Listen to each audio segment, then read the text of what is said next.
On Saturday, December 27, 2005 at 10 a.m., the original Ben 10 series premiered on Cartoon Network. I can't believe it's already been 10 years since then. It's also pretty cool that the night before 9 o'clock, My Gym Partner's a Monkey premiered. Anyways, Ben 10 has become one of the most popular media franchises in the world since then, garnering over $4.5 billion in global retail sales. This is where it all started.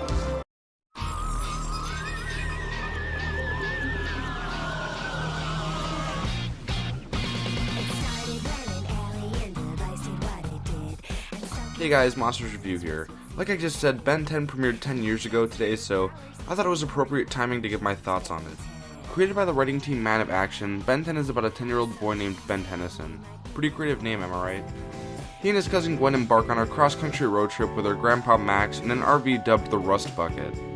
On their first night of camping, Ben discovers what appears to be a wristwatch after it fell from the sky towards their campsite. This device resembling a wristwatch is the Omnitrix, and it permanently attached itself to Ben's wrist. This gave them the ability to transform into 10 different alien life forms, and each of these had their own special ability or power. For example, Accelerate can run really fast, and Heat Blast has the power to release and generate heat and fire. Ben uses these various aliens to defeat enemies that stand in his way, and also has to learn the responsibilities of being a hero. Ben 10 lasted for 4 seasons from 2005 to 2008, and also had 2 movies based on it, which were Ben 10 Secret of the Omniverse and Ben 10 Race Against Time, with the latter being live action. The series of course also spawned video games, a toy line, and various other forms of merchandise. Ben 10 is an absolutely fantastic show. In my opinion, the mid-2000s was a great time for action cartoons, and this just added on to that greatness. The show had fantastic writing and the action's great.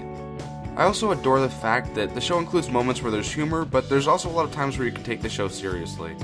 The show reminds me a lot of Avatar: The Last Airbender in the sense that a young boy that has unique powers and abilities develops not only as a child but also as a hero.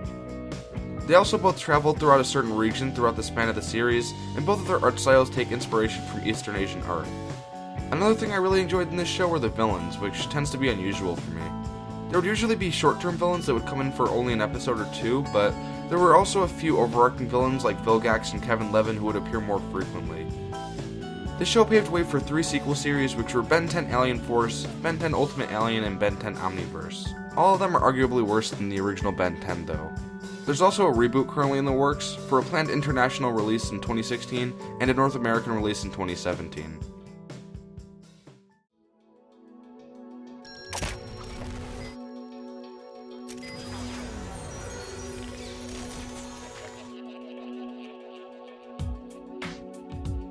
Ben 10 was just one of those shows where you could really understand the characters, and the series really felt like a journey. It was supplemented by some great action sequences and some great comedy bits. Ben 10 is definitely a show that's just as good today as it was 10 years ago.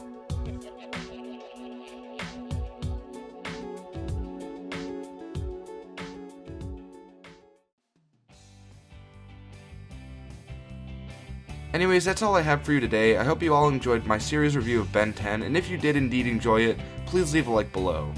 Also, tell me in the comments your thoughts on Ben 10. Here I have my series review of Camp Lazlo, my news video talking about the upcoming Ben 10 reboot, and my most recent video which is my 2015 Christmas haul, so you can check out those videos by clicking on their thumbnails. As always, I'm Monsters Review, thanks for watching and have a spectacular day.